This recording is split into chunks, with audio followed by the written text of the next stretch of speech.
So with these sentences, as you will see, the punctuation is left out, so I want you to add the punctuation, which is the comma before the coordinating conjunction.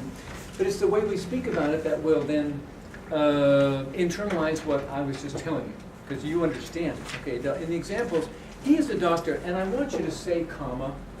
Otherwise, we don't know that you're recognizing and paying attention to the comma. So he is a doctor, comma, and his wife is an attorney. So here's what I want you to say. The two independent clauses are joined by a comma and the coordinating conjunction and. I want you to name it. He is the subject verb of the first independent clause, and wife is the subject and verb of the second independent clause. Okay? Charlene looks up like, are you kidding? I can remember to say all that. It's not hard. Jonathan, do number B, letter B for the examples. We tried to help the man, comma, but it was too late. Mm-hmm. The two independent clauses are joined together by the comma and the coordinating conjunction but. True. We tried is the subject verb in the first independent clause. Good. It was late is a subject. Ooh, late's not a verb.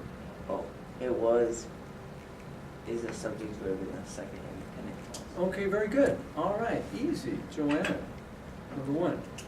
Carrie is going to the show, comma, but Saul will stay at home. Mm-hmm. The two independent clauses are joined by the comma By a comma. and the coordinating conjunction, but Mm-hmm. Carrie is going is the subject and verb of the first independent clause. True. Saul will stay is the subject and verb of the second independent clause. So true, so easy. Go, Joyce. The trip was canceled and everyone was very disappointed. Mm-hmm. And everyone was very disappointed. Be loud enough so everyone hears it to reinforce it. Mm-hmm. The two independent clauses are joined by a comma and the coordinating conjunction and. True. Trip was canceled is the subject and verb of the first independent clause. Mm-hmm. Everyone was is the subject and verb of the second independent. Excellent, you're doing great. Kyle. She was an hour late for dinner and her parents Comma. and her parents waited impatiently. The two independent clauses Are joined are by. joined by a comma and a coordinating conjunction and. Well, since you're naming it, you can say, and the coordinating conjunction and. You wouldn't say, and here he is a Prince William.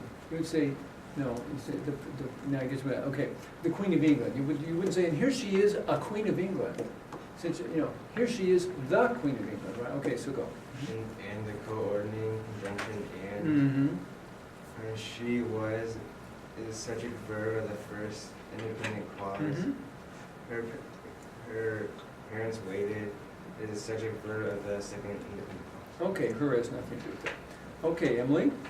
My pen ran out of ink, comma, but Sally loaned me another one. The two independent Clauses. are joined by a comma and the coordinating conjunction but. So true. Pen ran is the subject verb of the first independent clause. Yeah. And Sally loaned is the subject verb of the second independent clause. Yeah, be sure to, put your, here's what I'd like you to do as we go, keep you busy with your rulers and red pencils. Not only put in the comma, but would you draw a little box? And we're always going to be doing this when we write compound sentences. I'm going to want you to draw a box in red around the comma and coordinating conjunction. The reason being that in a compound sentence, and this is not true for other kinds of sentences where you have multiple clauses, in a compound sentence, if you look at me, it's built like a set of scales.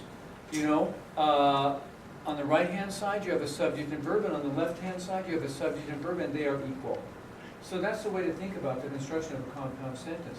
And in the middle is your comma and coordinating conjunction, or your semicolon, right? So that's why you can draw a box in the middle of a compound sentence, and then you have subject, verb, and is equal. That's not true with all multiple clause sentences, okay? But it's always true for a compound sentence. Okay, so, good. Next, You may go home now on the bus, or you may, comma, or you may wait until 4 o'clock. The two independent clauses independent clauses is joined are joined. by the comma and the coordinating conjunction, or Mm-hmm. you may go is the subject verb of the first independent clause. Good. You may wait is the subject verb of the second independent clause. Good. William? My brother is my friend, but my sister Comma. Read that again and say hates me. My comma. brother is my friend, comma, but my sister hates me. Okay. The two independent clauses are joined by a comma and the coordinating conjunction by. Mm-hmm. Brother is the subject verb in the first independent clause. Sister hates is the subject verb in the second verb independent clause. In the second what? Independent. In the second independent clause. It sounded like you had another word in there.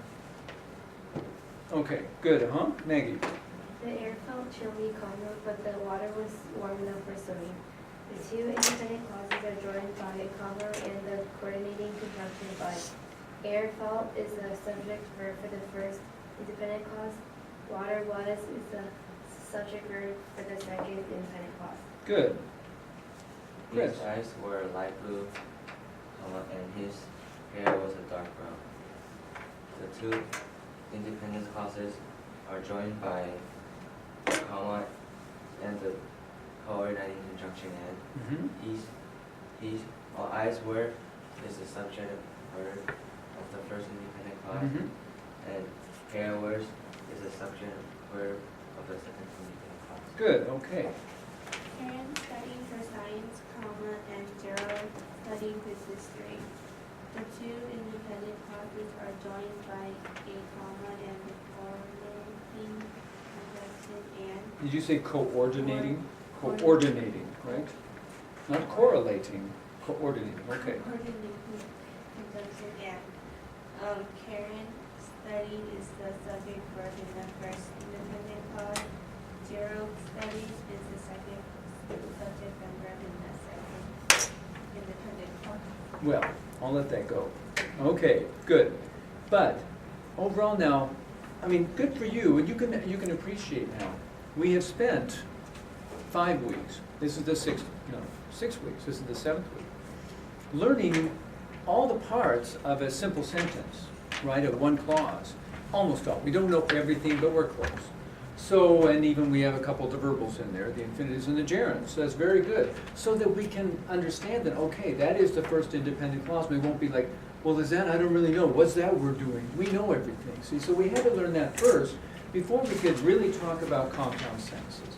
Even though you've been writing compound sentences for years, right? We couldn't just start out talking about them because we do need to know how to punctuate them. So let's just start with this right away. Well, we can't because we didn't understand the construction of a sentence.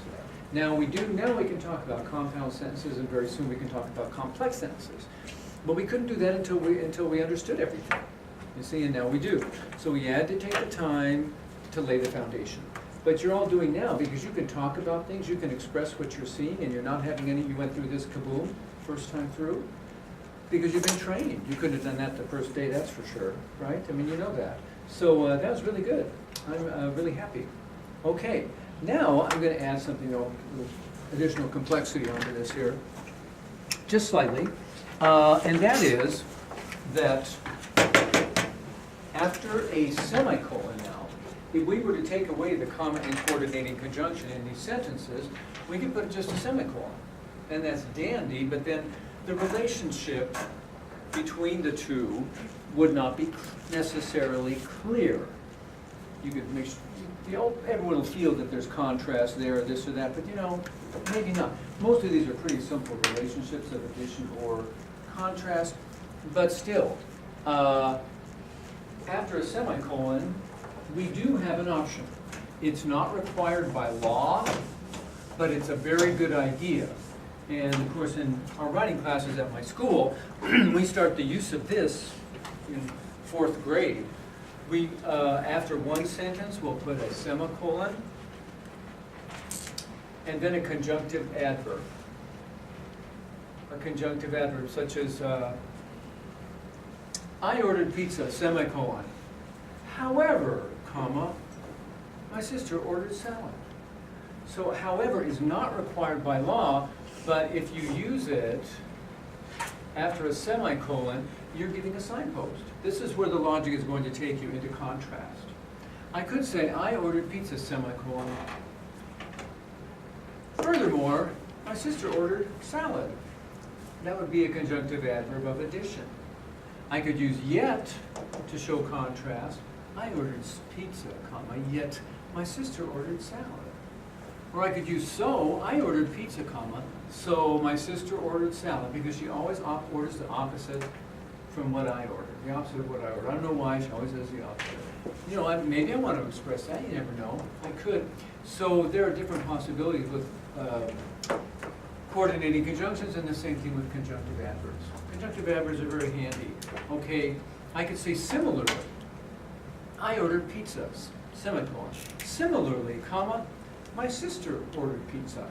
So it's the same pattern, just a little changes. My sister ordered pizza. That would be similarly. So conjunctive adverbs are the other option we have, which follow then a semicolon. But the conjunctive adverb is not required by law. But it's a real good idea. You know, makes for good writing, makes it very clear. I've had students tell me, oh, my teacher tells me never to use a semicolon. Well, we don't have to be afraid of writing compound sentences. I think it helps you structure this, and then you have your second clause, and it's very clearly separated, and you feel the logic.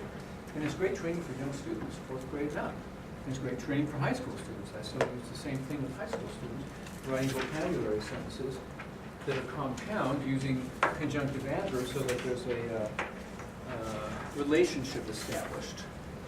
So now this is a little handy-dandy list of conjunctive adverbs of addition, time, contrast, and cause and effect. These are not the only ones in the whole world, but these are maybe the most common. So what I'd like to do now is go through this again and read the sentence the way it is, and then change it and say semicolon and choose a conjunctive adverb. And actually, I think I have you write that out. We've gone through number, We're on number 10. we're on number 10. So let's say from 10 to 20, would you go through, and on the side here, would you write semicolon? I want you to actually put a semicolon like this, a conjunctive adverb of your choice, and then a comma. Try to vary them if you can. Try to choose something more than just however or but. You can try, see if there's something else that might fit. Okay? So do that right now, go. You can use your regular pencils on the side of each sentence.